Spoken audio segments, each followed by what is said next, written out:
Patay matapos makuryente ang isang barangay health worker nang puntahan nito ang binaha nilang health center sa May Kawayan, Bulacan. 4 na barangay pa ang baha roon pero may ilang residenteng hindi na lumikas. Nakatutok live si Rafi Tima. Rafi. Emil, humupa man bahagya yung baha ay nagdeklare pa rin ng state of calamity ang syudad ng May Kawayan dito sa Bulacan dahil lubog pa nga yung 4 sa kanilang mga barangay. At kapag nagtuloy-tuloy itong ganitong masamang panahon, ay posibleng magtagal pa yung paghupa ng baha o kay madagdagan yung mga bahang lugar. Ito ang pangunahing kalsada papasok sa Barangay Bayugo, isa sa pinakaapektadong barangay dito sa May Kawayan. Bangkada lang pwedeng pumasok dahil sa hanggang bewang na tubig baha sa ilang bahagi ng barangay. Marami ang ngayon palang muling nakalabas para bumili ng supply dahil bumaba na raw ng bagya ang baha rito. Bibili ako para may pantinda ako. Wala na mabilan. Punta kami bayan. Si Nanay Milagros, nagdesisyong manatili na muna sa kanilang bahay dahil may second floor naman daw ang kanilang tahanan. 6 na taon na raw silang nakatira rito at taon-taon daw talaga silang nakakaranas ng baha. Hindi ko kayo hindi na kayo alis? Ay, hindi na. Ito na lang po.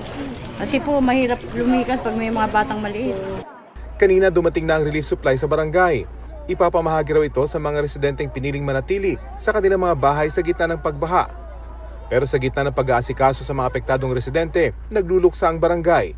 Kahapon kasi nasawi ang isa nilang barangay health worker matapos makuryente. Sa gitna kasi ng baha, pinili daw ng BHW na si Cristina Padora na magtungo sa kanilang barangay health center para sana i-secure ang kanilang mga gamot. May nahawakan po siya yung poste po ng tent na may ground. Ang sabi naman po sa kanya, huwag ka nang tumuloy. Kasi may kuryente yan pag may ground. Nakita po namin siya nakahiga na sa tubig eh. Ang asawa ng barangay health worker, hirap matanggap ang nangyari. Magdidiwang pa raw sana siya ng karawan sa August 4. Bukod sa asawa, nauli na niya ang 2 anak. Mabait po yun, sir. Masipag. Mabait po.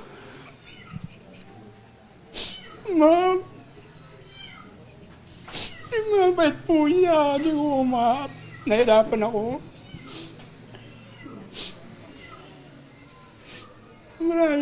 Marami pa kami paano, sir eh. Makatatanggap naman daw ng tulong ang pamilya mula sa LGU ng May Kawayan. Sa ngayon, 4 na barangay na lang ang lubog sa baha mula sa 11 kahapon sa kasagsagan ng baha. Ang DSWD naghatid na ng tulong ng mainit na pagkain sa mga evacuees na narito sa sports complex ng May Kawayan. Sa ngayon, 70 pamilya o 303 individual ang narito ngayon sa evacuation center ng syudad. Yung ibang nagsilikas ay pinili daw na makitira sa kanilang mga kaanak. Yan ang latest mula dito sa May Kawayan, Bulacan. Emil? Maraming salamat, Rafi Tima.